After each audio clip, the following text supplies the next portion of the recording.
খোয়াই কংগ্রেস ভবনে শ্রমিক কংগ্রেসের কর্মী সভা রবিবার দুপুরে খোয়াই কংগ্রেস ভবনে অনুষ্ঠিত হয়।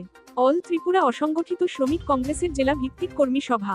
তেলিয়ামুড়া জেলা কংগ্রেস কমিটির উদ্যোগে আয়োজিত এই সভায় উপস্থিত ছিলেন প্রদেশ কংগ্রেস সভাপতি আশিস কুমার সাহা, জেলা সভাপতি প্রদ্যুৎ ভট্টাচার্য ও কংগ্রেস নেতা ননী গোপাল দেবনাথ। সভা শুরুর আগে আয়োজিত সাংবাদিক সম্মেলনে আশিস কুমার সাহা অভিযোগ করেন, খোয়াইয়ের 108B ও 208 জাতীয় সড়ক নির্মাণের পর থেকেই রাস্তার বেহাল দশা। তার অভিযোগ, নির্মাণ কাজে ঘুষ ও কমিশন বাণিজ্যের কারণে মানহীন কাজ হচ্ছে, আর এর খেসারত দিচ্ছে সাধারণ মানুষ। তিনি আরও বলেন, রাজ্যে আইনশৃঙ্খলা ভেঙে পড়েছে। নারী নির্যাতন, শিশু হত্যা, চুরি ছিনতাই বেড়েই চলেছে, যার পেছনে রয়েছে বেকারত্ব ও অভাবের তাড়না। আর নির্বাচনে টিকে থাকার জন্য নির্বাচন কমিশনকে ব্যবহার করে দেশের অর্থ যারা নানাভাবে কুক্ষিগত করে এই অর্থের বিনিময়ে ক্ষমতায় টিকে থাকতে চাইছে, তাদের বিরুদ্ধে জনগণকে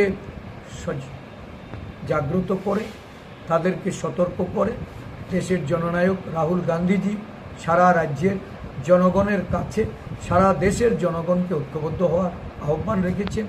আজকে আমাদের প্রদেশ কংগ্রেসের পক্ষ থেকেও এই বিষয়গুলি জনসম্মুখে তুলে ধরার জন্য আগরতলাতে একটা সাংবাদিক সম্মেলন হচ্ছে এবং যে 5টা বিষয়ে পর্দাফাশ হয়েছে, এই 5টা বিষয়কে মুখ্য করে আমরা তুলে ধরব। রাজ্যের সার্বিক অবস্থা ভালো নয়, রাস্তাঘাট থেকে শুরু করে সাধারণ আইন শৃঙ্খলা। আপনারা খোয়াইতেও আমি দেখেছি গত 4 দিন আগে এখানে একটা মহাদেব টিলার জনৈকম একজন, ওনাকে খুঁজে পাওয়া যাচ্ছিল না, পরে ওনার মৃতদেহ পাওয়া গেছে ছড়ার পাশে। এই ধরনের মৃত্যুর ঘটনা সারা রাজ্যে প্রতিনিয়ত হচ্ছে, আত্মহত্যা বলে চালানো হচ্ছে। আরক্ষা প্রশাসন সম্পূর্ণরূপে তাদের যে ভূমিকা, এই ভূমিকা তারা পালন করতে পারছে না। শাসক দলের অঙ্গুলি হেলনে তাদেরকে চলতে হচ্ছে।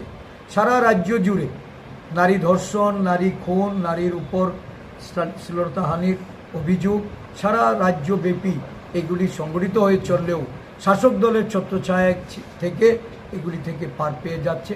আরক্ষা প্রশাসন সঠিকভাবে তাদের যে শাস্তির বিধান করা, সেই জায়গায় ব্যর্থ। এই ব্যর্থতা এটা শুধু আজকে বিরোধী দলই বলছে না, এটা শাসক দলের থেকেও তাদের অধ্যক্ষ, তাদের উপাধ্যক্ষ, তাদের দলের বিধায়করা, তাদেরও আজকে এই বিষয়ে তারা মুখ খুলছে। আইনশৃঙ্খলার চূড়ান্ত অবনতি, রাজ্যের আরক্ষা প্রশাসন টুটু জগন্নাথ, রাজ্যের স্বরাষ্ট্রমন্ত্রী তথা মুখ্যমন্ত্রী, উনি দায়িত্বে পালনে ব্যর্থতার পরিচয় দিলেও। ব্যুরো রিপোর্ট, জনতার বার্তা।